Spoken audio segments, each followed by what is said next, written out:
I just got back CTF Outside from the art team, which is now officially called CTF Titan Pass, and I'm working on a gameplay pass on the map.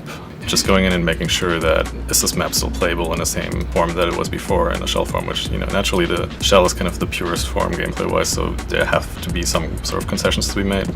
I love these surfaces here that you can see are now neatly tucked behind what used to be the original shell, poking out and creating, you know, things that you could get hung up on. So in order to facilitate people being able to still wall run on these spots, to kind of go in and just nip tuck a lot of this stuff and push it back. Same in these kind of areas where once you actually go ahead and select some of the blocking volumes here that make up the collision, you can see how clean those surfaces really actually are after the fact, but there's still breathing room underneath that to give it some organicness and let it breathe there. The only thing that's really important to us from a gameplay standpoint is that when meshes are applied to the map, they don't sit on top of the original BSP, and we're trying really, really hard to maintain the original dimensions so we don't end up with maps that are sort of ever shrinking, because as you layer and layer stuff on there, the play spaces will feel tighter and more claustrophobic. We're definitely also continuing to work on it. We're definitely not done with it since we're a living project. There's a ton of things that we still want to touch up on and improve, and it's an evolving process. You know, when these guys first started, we had Goobas concepts. We had a nice kind of clean white rock with some moss on it. There were some green areas.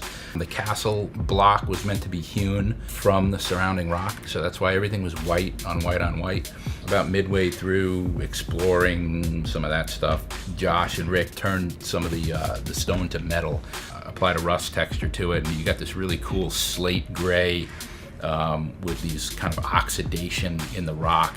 That really worked well, and it set everything off, and it really portrayed the sharpness in the normal maps on the rock. So I like the look of that, so I kind of let them run with it. They liked it too. Maybe 3/4 of the way through, we took a look at it. It was getting very gray.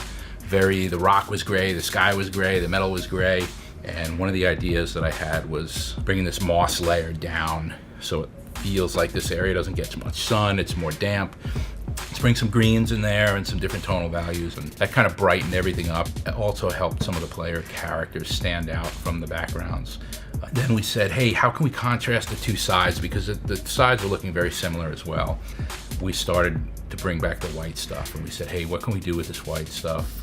Can we make it a quartzy type of rock? The castle architecture would be more pristine and regal, so we kind of left that intact. We brought in the moss to kind of set it off with this like fairy tale green and white look to it, which I think really works well. So it took a little bit of experimentation to come up with what they've got, but I think they nailed it, and you know, in the end, it just works.